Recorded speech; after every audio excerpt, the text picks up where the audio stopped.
Halo semuanya, berjumpa lagi dengan Sharing Caring Text. Pada kesempatan kali ini, kita akan membahas mengenai topik yang sangat penting, yaitu bea materai. Apa sih bea materai itu? Bea materai adalah pajak atas dokumen yang terhutang pajak saat dokumen tersebut ditandatangani oleh pihak-pihak yang berkepentingan atau dokumen tersebut selesai dibuat atau diserahkan kepada pihak lain bila dokumen tersebut hanya dibuat untuk satu pihak saja. Fungsi dari materai sendiri adalah untuk alat pembayaran pajak atas dokumen yang dapat digunakan sebagai alat bukti atau keterangan, sehingga suatu dokumen perlu menggunakan materai jika akan dijadikan alat bukti di pengadilan. Jenis atau bea materai sendiri ada 3 macam. Yang pertama, materai tempel. Materai tempel merupakan materai yang ditempel secara langsung pada dokumen kertas. Terdapat beberapa ciri umum dari materai tempel, yaitu terdapat lambang negara yaitu Garuda Pancasila, terdapat frasa materai tempel yang terletak di bagian pojok kiri atas materai, terdapat angka yang menunjukkan nilai nominal dari materai yang dikeluarkan. Yang kedua ada materai elektronik. Materai elektronik merupakan materai yang dibuat secara khusus dengan memiliki kode unik dan keterangan tertentu yang diatur berdasarkan peraturan menteri. Kode unik ini nantinya akan disalurkan melalui sistem channeling dan nantinya kode unik ini akan diisikan ke suatu e-wallet sesuai dengan biaya yang sudah dibayarkan kepada DJP. Sistem dari materai elektronik ini bisa dikatakan seperti pulsa. Jika suatu pihak membayar e-wallet, maka nantinya pihak yang membayar tersebut akan mendapatkan materai elektroniknya. Yang ketiga atau yang terakhir yaitu materai dalam bentuk lain. Materai dalam bentuk lain ini merupakan materai yang digunakan dan dibuat menggunakan mesin tertentu, menggunakan sistem komputerisasi dan juga mesin percetakan. Apa saja sih dasar hukum dari bea materai? Dasar hukum dari bea materai sendiri ada 2, yaitu yang pertama Undang-Undang Nomor 10 Tahun 2020 tentang bea materai, yang kedua Peraturan Menteri Keuangan Nomor 4/PMK/03/2021 tentang pembayaran bea materai, ciri umum dan ciri khusus materai tempel, materai dalam bentuk lain, dan penentuan keabsahan materai serta pemateraian kemudian.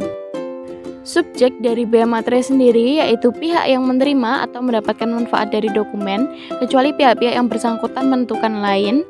Yang kedua, dalam hal dokumen yang dibuat sepihak, misalnya kwitansi, bea materai terhutang oleh penerima kwitansi.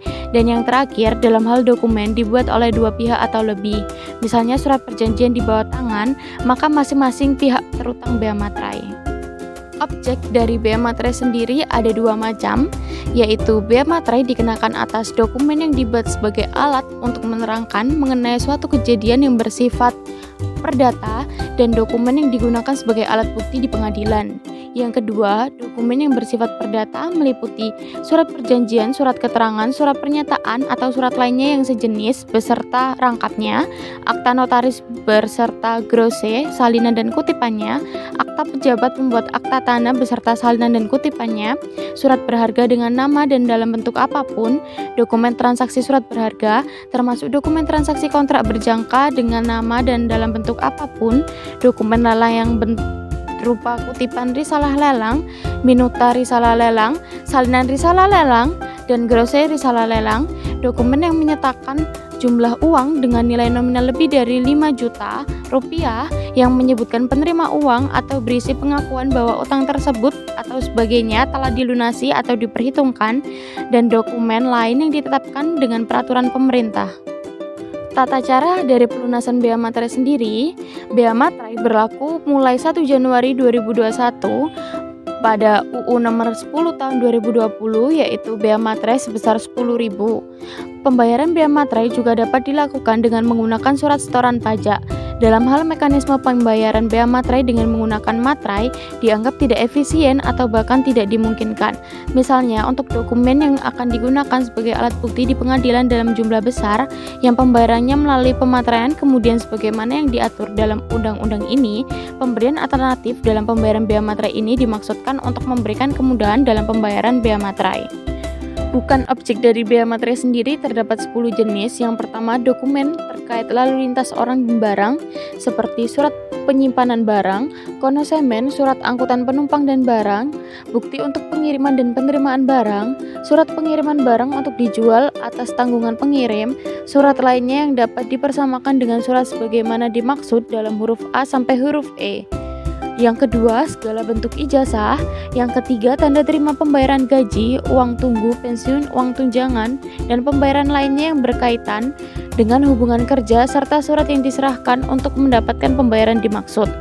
Yang keempat, tanda bukti penerimaan uang negara dari kas negara, kas pemerintah daerah, bank, dan lembaga lainnya yang ditunjuk oleh negara berdasarkan peraturan perundang-undangan. Yang kelima, kwitansi untuk semua jenis pajak dan untuk penerimaan lainnya yang dapat dipersamakan dengan itu yang berasal dari kas negara, kas pemerintah daerah, bank, dan lembaga lainnya yang ditunjukkan berdasarkan peraturan perundang-undangan. Yang keenam, tanda terima uang yang dibuat untuk keperluan internal perusahaan. Yang ketujuh, dokumen yang menyebutkan simpanan uang atau surat berharga, pembayaran uang simpanan kepada penyimpan oleh bank, koperasi, dan lainnya yang menyelenggarakan penyimpanan uang atau pengeluaran surat berharga untuk kustodian kepada nasabah. Yang ke-8, surat gadai. Yang ke-9, surat pembagian keuntungan, bunga, atau imbal hasil dari surat berharga dengan nama dan dalam bentuk apapun. Dan yang terakhir, dokumen yang diterbitkan atau dihasilkan oleh Bank Indonesia dalam rangka pelaksanaan kebijakan moneter. Terdapat beberapa jenis dokumen yang dapat digolongkan saat terutang bea materai. Yang pertama, dokumen dibubuhi tanda tangan untuk surat perjanjian beserta rangkapnya, akta notaris beserta grose salinan, dan akta pejabat pembuat akta tanah beserta salinan dan kutipannya. Yang kedua, dokumen selesai dibuat untuk surat berharga dengan nama dan dalam bentuk apapun, dan transaksi surat berharga termasuk dokumen transaksi kontrak berjangka dengan nama dan dalam bentuk apapun. Yang selanjutnya, dokumen diserahkan kepada pihak untuk siapa dokumen tersebut dibuat, untuk keterangan, surat pernyataan atau surat lainnya yang sejenis beserta rangkapnya, dokumen lelang, dokumen yang menyatakan jumlah uang. Yang selanjutnya, dokumen diajukan ke pengadilan untuk dokumen yang digunakan sebagai alat bukti di pengadilan. Dan yang terakhir, dokumen digunakan di Indonesia untuk dokumen yang digunakan di luar negeri atau ditetapkan saat lain terutang bea materai oleh menteri. Pemateraian kemudian yaitu apabila terdapat dokumen yang akan digunakan. Yang pertama, dokumen yang digunakan sebagai alat bukti di pengadilan. Yang kedua, dokumen yang bea materainya tidak atau kurang dilunasi sebagaimana mestinya dapat digunakan pemateraian kemudian. Nah, pihak yang wajib membayar bea materai melalui pemateraian kemudian ini merupakan pihak yang terutang. Bea materai yang terutang atas dokumen yang tidak atau kurang dilunasi, maka ditambah sanksi administratif sebesar 100% dari bea materai yang terutang. Selanjutnya kita masuk pada studi kasus, yaitu di sini terdapat contoh soal berdasarkan hasil pemeriksaan atas laporan pemungutan bea materai ditemukan 15 dokumen objek pemungutan bea materai milik PT Sinar Violet dengan rincian sebagai berikut.